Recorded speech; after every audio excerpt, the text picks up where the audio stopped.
ಸದನದಲ್ಲಿ ಶಿಕ್ಷಕರ ಸಮಸ್ಯೆಗಳಿಗೆ ಧ್ವನಿಯಾಗಿ ಪ್ರಶ್ನೆ ಮಾಡಲು ಆಗ್ನೇಯ ಶಿಕ್ಷಕರ ಕ್ಷೇತ್ರದ ಚುನಾವಣೆಯಲ್ಲಿ ಕಾಂಗ್ರೆಸ್ ಪಕ್ಷದ ಅಭ್ಯರ್ಥಿ ಡಿಟಿ ಶ್ರೀನಿವಾಸ್ ಅವರಿಗೆ ಶಿಕ್ಷಕರು ಪ್ರಥಮ ಪ್ರಾಶಸ್ತ್ಯದ ಮತ ನೀಡಿ ಗೆಲ್ಲಿಸುವಂತೆ ಶಾಸಕ ಕೊತ್ತೂರು ಜಿ ಮಂಜುನಾಥ್ ಮನವಿ ಮಾಡಿದರು. ಈ ಸಂದರ್ಭದಲ್ಲಿ ಎಂಎಲ್ಸಿ ಪುಟ್ಟಣ್ಣ ಮಾತನಾಡಿ, ಶಿಕ್ಷಕರ ಸಮಸ್ಯೆಗಳನ್ನು ಬಗೆಹರಿಸಲು ರಾಜ್ಯ ಸರ್ಕಾರ ಪ್ರಾಮಾಣಿಕ ಪ್ರಯತ್ನಗಳನ್ನು ನಡೆಸಿದೆ.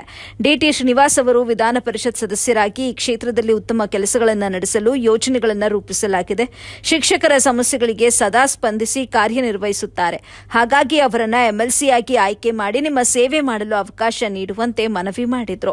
ಈ ಸಂದರ್ಭದಲ್ಲಿ ಎಂಎಲ್ಸಿ ಎಂಎಲ್ ಅನಿಲ್ ಕುಮಾರ್ ಮಾತನಾಡಿ, 5 ಜಿಲ್ಲೆಗಳ 33 ವಿಧಾನಸಭಾ ಕ್ಷೇತ್ರಗಳನ್ನು ಒಳಗೊಂಡ ಈ ಆಗ್ನೇಯ ಶಿಕ್ಷಕರ ಕ್ಷೇತ್ರದಲ್ಲಿ ಸುಮಾರು 24,000ದಷ್ಟು ಶಿಕ್ಷಕರಿದ್ದು, ಸರ್ಕಾರ ಇದ್ದ ಪಕ್ಷಕ್ಕೆ ಬೆಂಬಲಿಸಿದ್ರೆ ನಿಮ್ಮ ಸಮಸ್ಯೆಗಳಿಗೆ ಸ್ಪಂದನೆ ಸಿಗುತ್ತೆ. ಸರ್ಕಾರಿ ನೌಕರರ ಹಳೆ ಪಿಂಚಣಿ ಯೋಜನೆ ಜಾರಿಗೆ ತರುವ ನಿಟ್ಟಿನಲ್ಲಿ ಕಾಂಗ್ರೆಸ್ ಸರ್ಕಾರ ಮುಂದಾಗಿದ್ದು, ಈಗಾಗಲೇ ಹಳೆ ಪಿಂಚಣಿ ಯೋಜನೆ ಜಾರಿಯಲ್ಲಿರುವ ರಾಜ್ಯಗಳಿಗೆ ತೆರಳಿ ಅಧ್ಯಯನ ಮಾಡಿ ವರದಿ ಕೊಡಲು ಅಧಿಕಾರಿಗಳ ಸಮಿತಿ ರಚನೆ ಮಾಡಲಾಗಿದೆ. ಅಲ್ಲದೆ 7ನೇ ವೇತನ ಜಾರಿಗೂ ಮುಂದಾಗಿದೆ. 5 ಜಿಲ್ಲೆಗಳಲ್ಲಿ ಸುಮಾರು 25ಕ್ಕೂ ಹೆಚ್ಚು ಕಾಂಗ್ರೆಸ್ ಶಾಸಕರಿದ್ದು ಶಿಕ್ಷಕರ ಹಿತ ಕಾಯುವ ಕೆಲಸ ಮಾಡಿದ್ದಾರೆ. ಆದ್ದರಿಂದ ಈ ಬಾರಿ ಕಾಂಗ್ರೆಸ್ ಗೆಲ್ಲುವ ವಿಶ್ವಾಸವಿದೆ ಅಂತ ಹೇಳಿದ್ರು.